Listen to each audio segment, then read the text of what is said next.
Mercedes-Benz India has been immensely successful not just because of a product but because of their comprehensive product strategy they bring out with their cars.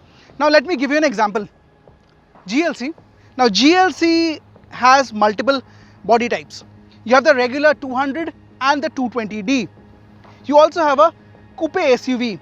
The company has also introduced the AMG format of the GLC. Our job in hand today is to test drive the 300D and tell you whether you should really put your money behind this or not. I am Anirban, you are watching Times of India. Give it a like, share the video and subscribe to our YouTube channel. The coupe to me looks dashing over the regular GLC. The facelift has brought about revised headlamps. Functionally, the multi-beams are superb, however, I feel they are really bulky in flesh. The grille also comes with single slate chrome instead of twin bars on the regular GLC. Chrome is in abundance. Side skirts, alloy wheels, front and rear bumper, chrome significantly stands out on the body.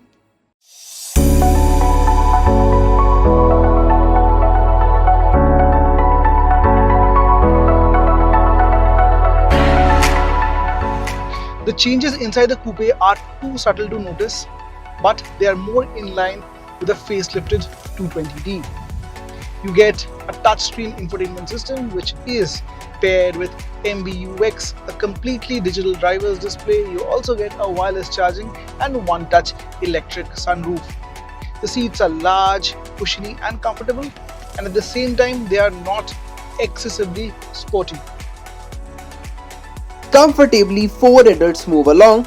The cabin is spacious and airy. The comfort level is admirable and spending long hours wouldn't be an issue.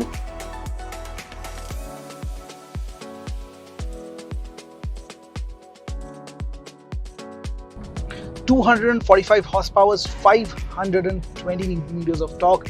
The 300D surely feels more aggressive, more exciting to drive than the regular 220D. And that shows on the numbers as well. 0 to 100 kmph test, this car clocked 7 seconds, and that's 1 second completely faster than the 220D. Now with the engine you get a 9-speed automatic gearbox, you have 5 drive modes, and it's a 4MATIC, which means it's a all-wheel drive. The diesel engine is smooth and refined. Power delivery is linear and the 9-speed automatic does its duty nicely. The torque band kicks in after 1500 rpm. Foot on the pedal, the needle pulls all the way to 4000 rpm before the gear jumps to the next. Use paddle shifters to extract a little bit extra performance, but there is hardly anything beyond 5000 rpm. The cabin insulation is top-notch, deftly keeps passengers away from outside environment. The ride quality feels a tad bit firmer than the regular GLC.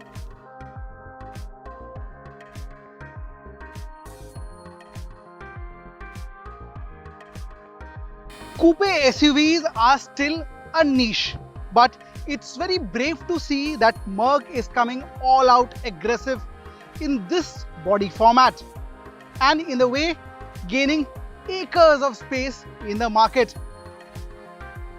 The GLC 300D or the BMW X4 or the AMG format of the GLC.